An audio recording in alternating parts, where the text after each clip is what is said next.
현대 사회를 관계 역설 시대다, 그렇게 부릅니다.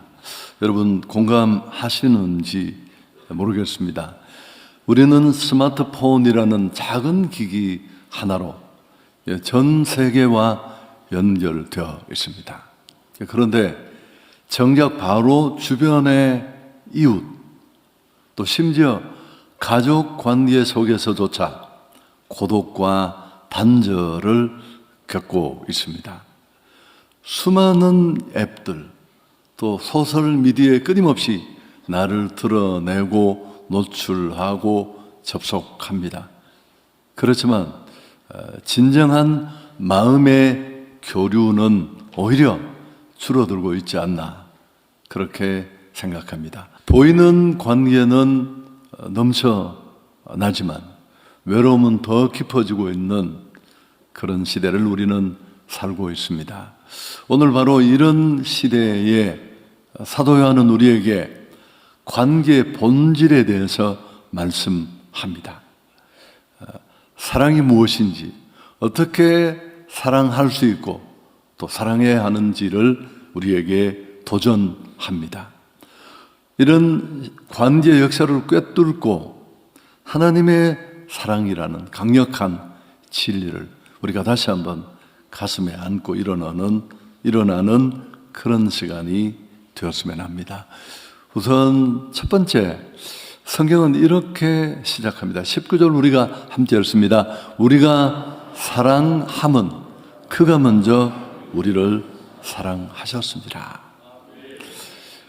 여러분, 이 한 문장 안에 사실은 기독교 사랑의 모든 본질이 담겨 있습니다. 우리는 원래 사랑할 수 있는 존재가 아니었습니다. 죄로 인해 하나님과의 관계가 끊어졌고 서로를 향해 미움, 시기, 이기심으로 가득한 그런 존재였습니다. 하나님의 형상대로 지음받은 인류의 첫 번째 가정 안에 일어났던 일, 우리는 기억합니다. 형이 동생을 돌로 쳐 죽이는 이런 정말 파렴치한 살인이 가정 안에서 형제 관계 속에 먼저 이루어졌습니다. 죄로 무너진 우리가 어느 정도였는지를 단적으로 보여줍니다. 근데 하나님은 그런 우리를 조건 없이 사랑해 주셨습니다.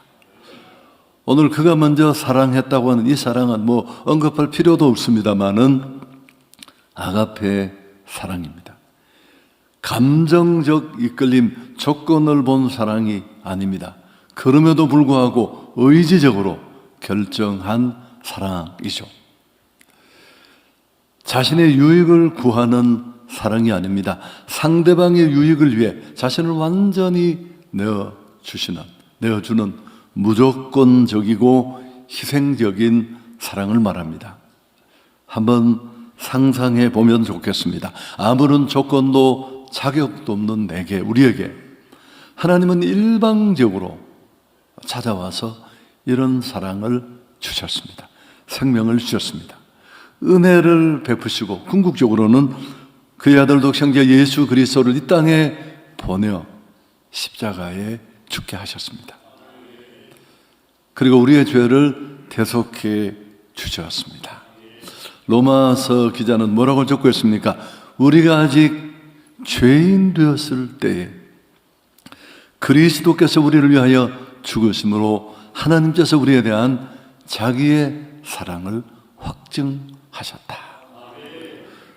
여러분, 십자가는 하나님이 우리 한 사람 한 사람을, 나를 얼마나 어떻게 사랑하셨는가를 보여주는 가장 강력한 증거입니다. 이 사랑은 우리의 노력이나 선행 공로로 얻어낸 게 결코 아닙니다.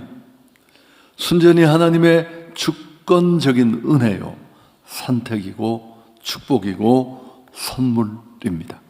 C.S. 루이스의 아주 오래된 고전입니다만은 4가지 사랑이라는 책에 보면 받는 사랑, 주는 사랑, 그 책 속에 크게 이렇게 두 부분으로 나누어져 있기도 하지만 그러니 네 가지 사랑에서 하나님을 향한 우리의 사랑은 전적으로 그분의 사랑에 대한 반응이다. 그렇게 규정합니다. 우리가 무언가 사랑을 드러내고 보여줄 수 있다면 그건 전적으로 하나님으로부터 받은 사랑에 대한 반응입니다. 우리가 사랑하게 된 것은 사랑받을 만해서가 아니죠. 그분이 먼저 우리를 무한한 사랑으로 사랑하고 품어주셨기 때문이라는 겁니다. 그런데 이 사랑은 단순히 우리 안에만, 내 안에만 사랑받은 것으로 머물러 있지 말아야 합니다.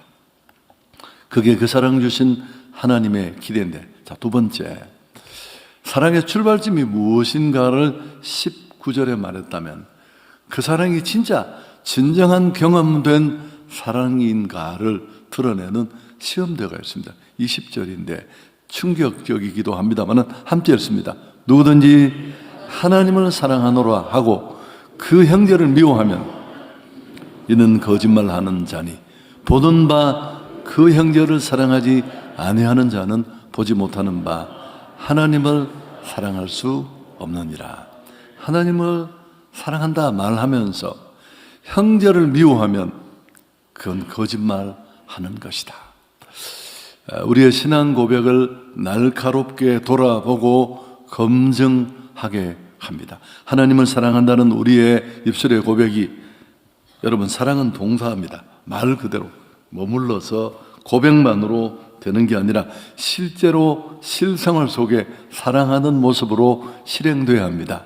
이웃을 향해, 가족을 향해, 주변을 향해. 그런 사랑이 내 안에 실행되고 도전되고 실천되지 않는다면 사랑받았다는 나의 말은 좀 더 조사가 필요합니다. 우린 종종 예배당 안에서 뜨겁게 찬양하고 기도하고 하나님을 사랑한다고 고백합니다. 주님 사랑해요 등등. 그렇지만 예배당 문을 딱 나서는 순간 눈빛부터 심상찮아집니다.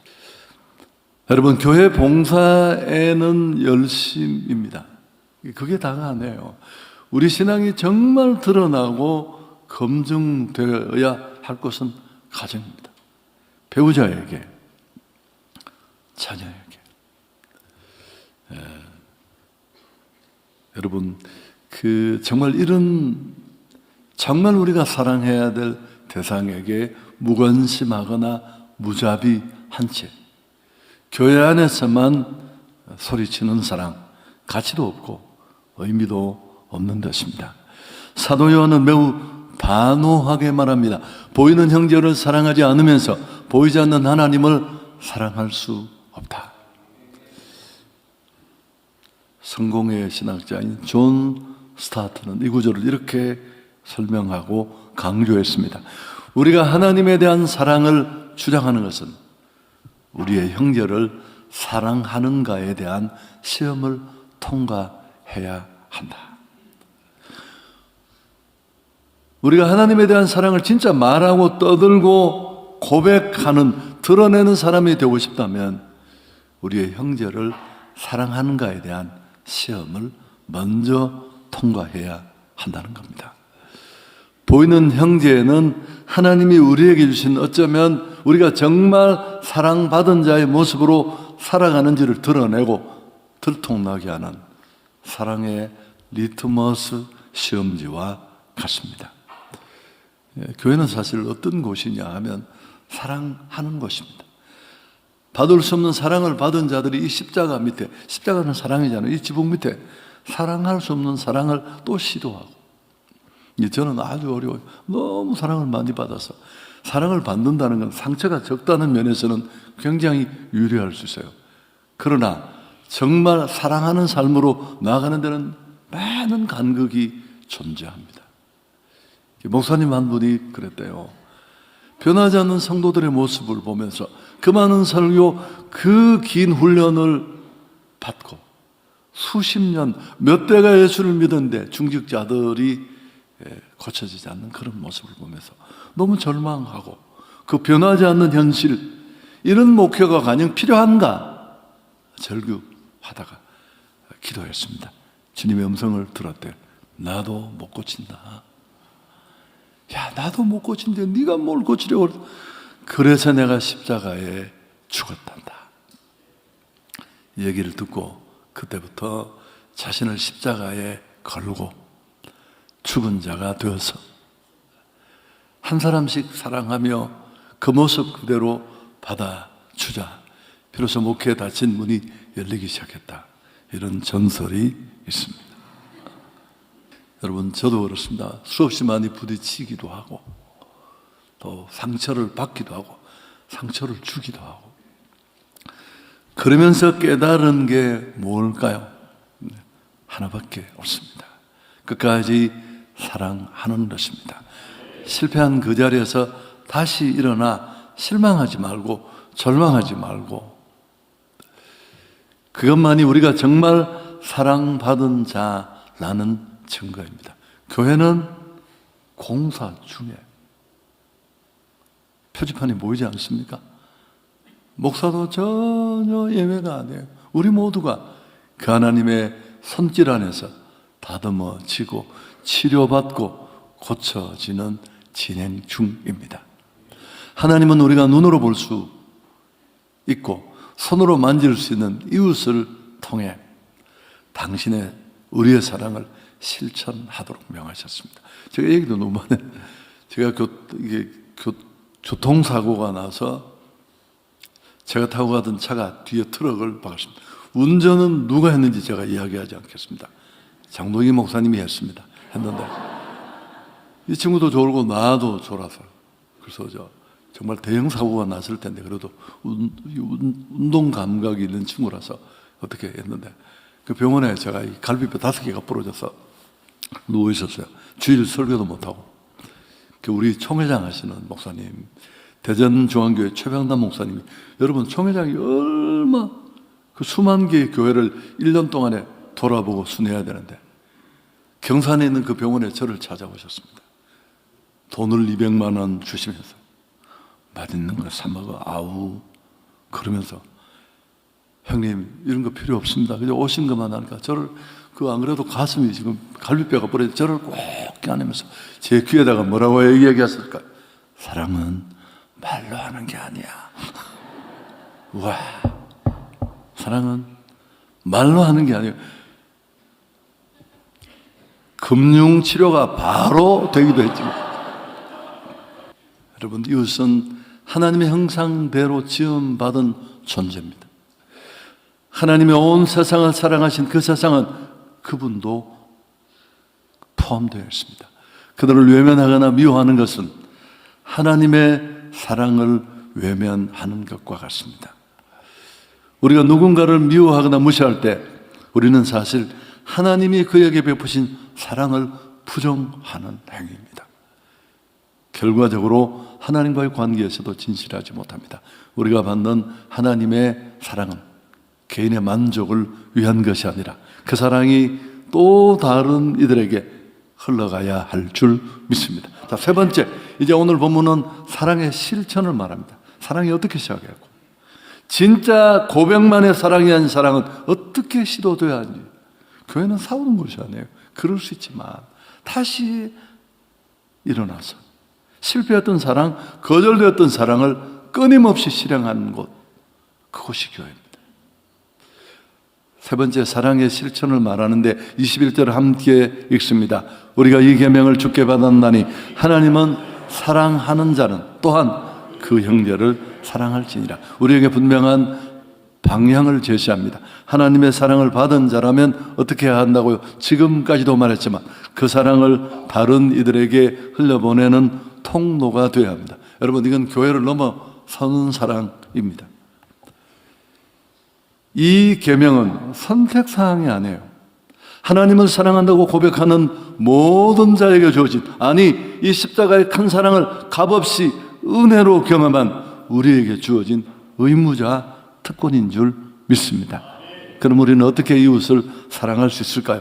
우선 거창한 일이 아닌 작은 일부터 따뜻한 말 한마디. 오늘 제가 시간이 있으면 한마디의 말이라는 시를 좀 소개해 주고 싶었는데, 여러분, 말로 상처 다 받는 거예요.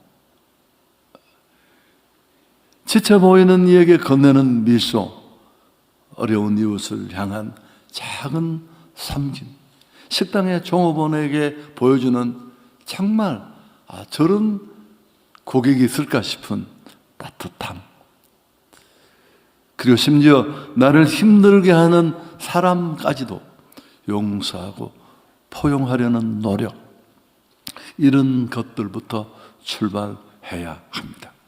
톨스토이의 단편 소설 너무 잘 알죠? 사람은 무엇으로 사는가? 여러분, 주인공은 고민 끝에 어떤 결론을 얻고 어떤 깨달음을 얻습니까?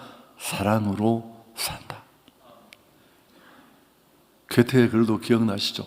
평생 그의 그 많은 작품 속에 많은 얘기들이 있지만 결론이 뭐라고요?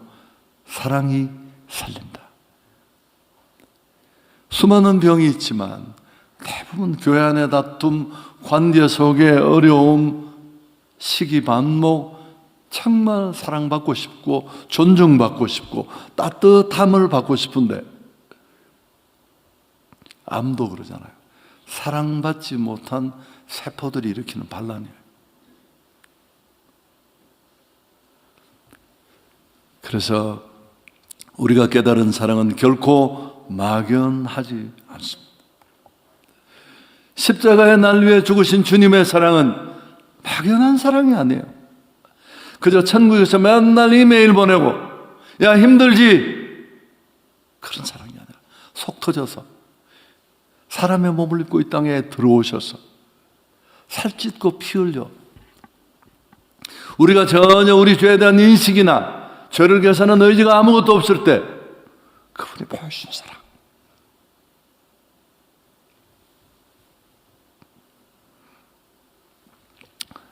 그래서 이 깨달은 그는 추위에 떠는 아이들을 데려와 먹이고 재우고 그런 작은 이웃사랑을 실천하기 시작합니다. 여러분, 말 한마디 하는 것부터,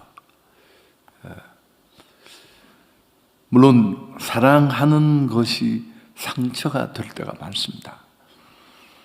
사랑이 사랑으로 통해지지 않을 때 우리는 마음을 걸어 잠그고, 자식한테도 그래요.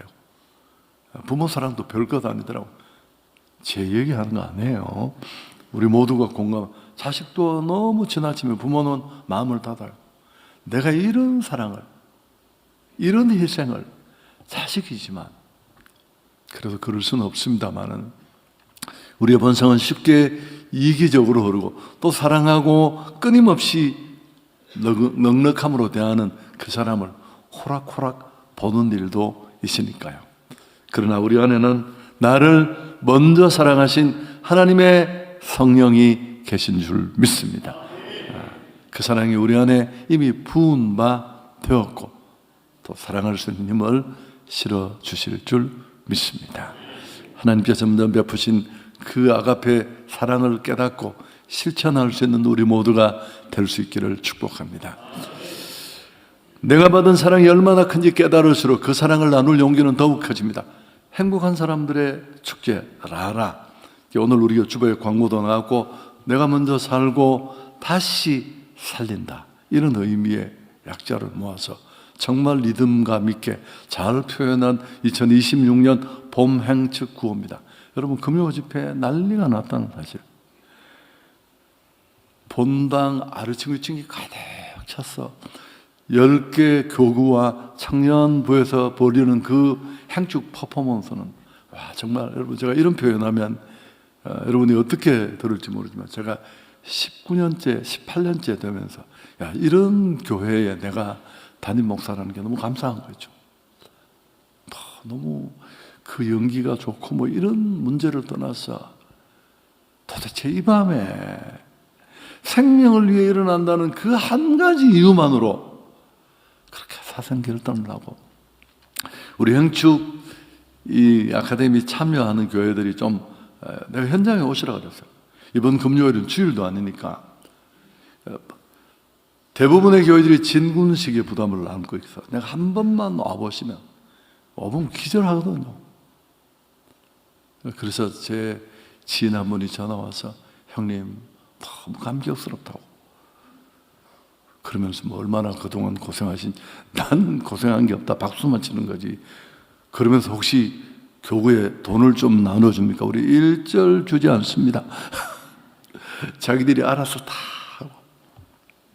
그리고 뭐 너무 감동, 또 다양한 그런 그 아이디어들, 또 마지막에 꼭 여러분 영상으로라도 보셔야 되는데, 우리 청년부의 공연은 와, 이건 뭐 그냥 정말 돈 주고도 볼 수 없는 너무너무 아름답고 아마추어의 경지를 훨씬 뛰어넘은, 내가 그 영상으로 그걸 보여달라고 했는데 교육자들이 자기들 찍은 거 그걸 또 아까워 기어코 틀었고, 왜 그걸 틀었죠?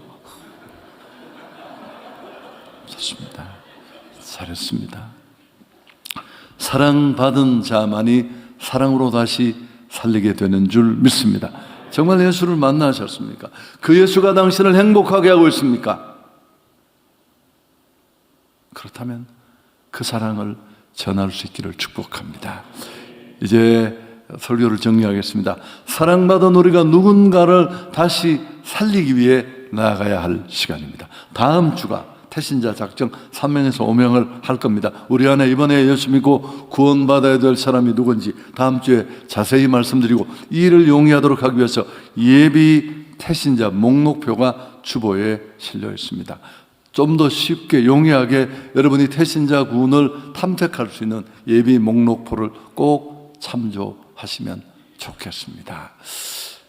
무엇보다 저 사람은, 그 사람은 절대 안 믿을 거야, 여러분 절대 단정하지 마십시오. 절대라는 건 없어요. 제 지난 경험, 우리의 지나온 시간들의 경험들을 비추어 보면 그렇지 않습니다. 하나님의 사랑에는 한계가 없고요, 내가 바뀐 것처럼 하나님 그 사랑에 누구든지 이끌릴 수 있습니다. 2000년 전 수가성 우물가의 그 여자, 그 여성 생각나십니까? 많은 것들에 집착했지만 그 여자 안에 있는 그 공함, 목마름은 해결되지 않았어. 예수님을 만나자 말자 그는 변화되었고요, 한 번도 보지 못한 환한 얼굴로 자신의 지나온 삶을 낱낱이 아는 동네 사람들에게 뛰어가서 밝은 모습으로 그가 와 보라고, 나를 이렇게 변화시킨 그분을 만나보라고. 여러분, 과학의 법칙 중에 엔트로피의 법칙이라는 게 있습니다. 에너지는 쓰면 쓸수록 무질서해지고 줄어든다는 법칙인데, 복음의 사랑은 역 엔트로피를 따릅니다. 내 안에 불씨를 줄 때 내 불씨가 작아지는 게 아니라 더 큰 불길로 활활 타오르게 될 줄 믿습니다. 행복한 사람이 행복한 세상을 만든다는 한석규의 평생 표현은 두 가지입니다. 내가 예수 만나 죄로 막힌 행복의 길을 열고 기쁨의 사람이 되고 행복한 사람이 되고, 두 번째, 그 행복을 내 안에만 멈춰두지 않고 온 동네 행복의 통로로 퍼다 나르면서 우리 안에 행복이 더 커지는 것, 우리가 매년 선교 전도 때마다 경험하는 축복입니다. 늘 말하지만 구경하지 마십시오. 주저하지 마십시오. 또 통계는 없지만 얘기를 해본다면 권투를 하다가 죽는 사람보다 구경하다가 심장마비로 죽을 수 있습니다. 통계는 없어요. 여러분, 링으로 올라오십시오. 내가 받은 그 사랑을 가지고 달려가야 돼요. 전도에 미련한 방법이 아니고는 택한 자를 구원할 수 없어요. 어떻게? 누가? 천사가? 꿈에? 무지개가? 불가해요. 일에 앞장설 수 있는 우리 모두가 될 수 있기를 축복합니다.